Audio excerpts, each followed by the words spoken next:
একবার ভাবুন তো, আক্রমণ ভাগে বামে ফারহান আলী, মাঝখানে ট্রেভর ইসলাম, ডানে অ্যাডাম আব্বাস, পেছনে সমিত সুম এবং তারও পেছনে হামজা চৌধুরী। থমাস টুলির ঘটিত এই ট্রানজিশন লাইন আপ প্রতিপক্ষের জন্য কতটা মারাত্মক হতে পারে। শুধু সেরা একাদশী নয়, বেঞ্চও থাকছে দারুণ চমক। ডুনান সুলিবান ও ডেকলান সুলিবানের মতো অ্যাডভান্স প্লেয়াররা বেঞ্চ থেকে নেমে যে কোনো মুহূর্তেই প্রতিপক্ষের রক্ষণভাগ চুরমার করে দিতে সক্ষম, যা প্রতিপক্ষের জন্য হতে পারে আতঙ্কের আরেক নাম। স্পেনের বিশ্বজয়ের মাধ্যমে শেষ হলো এবারের 2026 বিশ্বকাপ।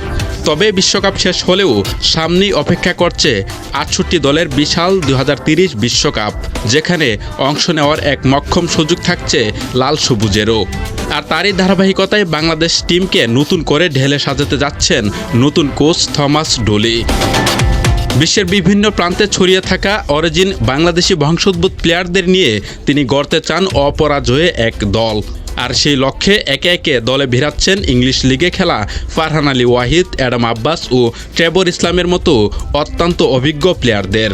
স্বপ্ন একটাই, মাত্র 1,58,000 জনসংখ্যার দেশ কুরাসাওয়ের মতো বিশ্বমঞ্চে চমক দেখাতে চায় বাংলাদেশও। আর পারবেই বা না কেন, 5 লাখ জনসংখ্যার দেশ কেপ ভার্দে যদি আর্জেন্টিনার মতো দলকে কাঁপিয়ে দিতে পারে, তাহলে বাংলাদেশও পারবে বিশ্বকাপে এমন একটা চমক দেখাতে।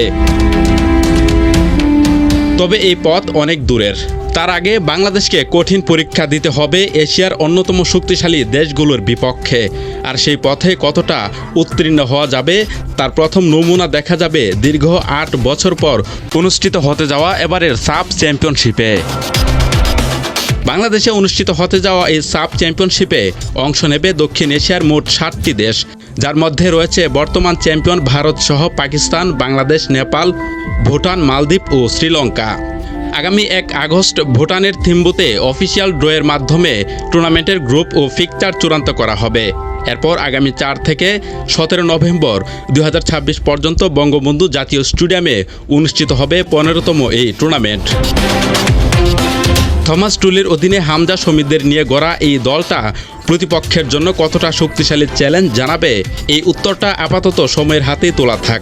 তবে লাল সবুজের প্রতিনিধিত্ব করতে যে শুধু হামজা বা জামাল ভুঁইয়ারাই নয়, কাঁধে কাঁধ মিলিয়ে লড়াই করতে আসছে ফারহান আলী ওয়াহিদ, ট্রেভর ইসলাম ও অ্যাডাম আব্বাসের মতো অরিজিন প্লেয়াররা, যাদের হাত ধরে আজ বিশ্বজয়ের স্বপ্ন দেখতে শুরু করেছে বাংলাদেশের কোটি কোটি ফুটবল প্রেমী। আর এই সাফে যদি বাংলাদেশ নিজেদের মহাদেশীয় শ্রেষ্ঠত্ব রক্ষা করতে পারে, তবে নির্দ্বিধায় বলা যায় 2030 বিশ্বকাপে লাল সবুজের অংশগ্রহণ বিশ্ব ফুটবলের জন্য হবে আরও একটি ঐতিহাসিক চমক।